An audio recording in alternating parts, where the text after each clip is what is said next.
we all got into nature conservation and wildlife management because of our love for conservation, for our love for being out there in the bush. And I'll be honest with you, I never got into conservation to be a soldier, and that's what we are. We've gotten into a point now where out the window goes your conservation degree, and you've got to think things from a military tactic, you've got to think things from a military point of view. And that is the step that we've taken from a Timbavati perspective, is we've gone paramilitary.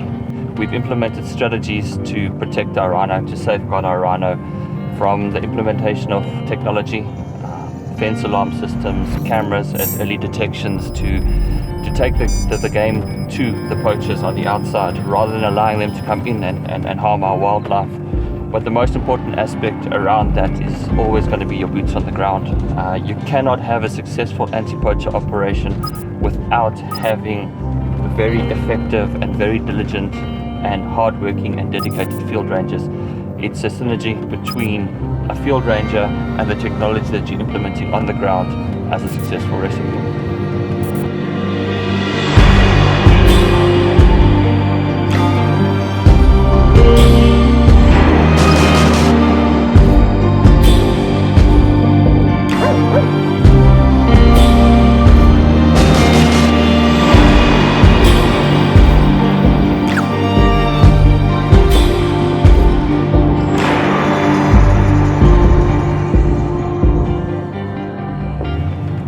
Unfortunately, with the involvement of high-level syndicates in rhino poaching, I don't see rhino poaching coming to an end unless we can get valuable assistance from donors and from those that can make a big difference financially.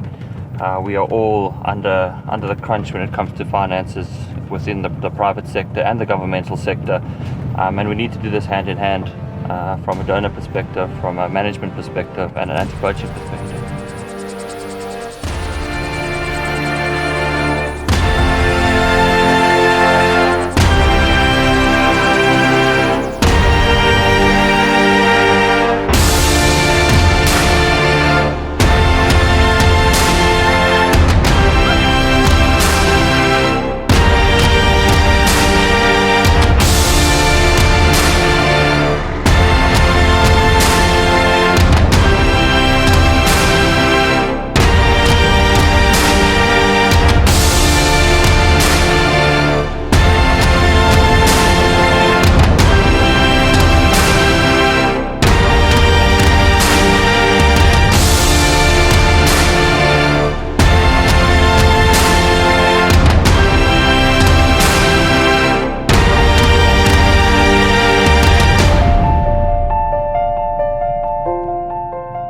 It might be a dark day now and we will lose rhino and we will see more carcasses, but at one point in time I believe that with a successful partnership between the private and the governmental sector, and where donors play an exceptionally important part through funding, I believe we can turn this around.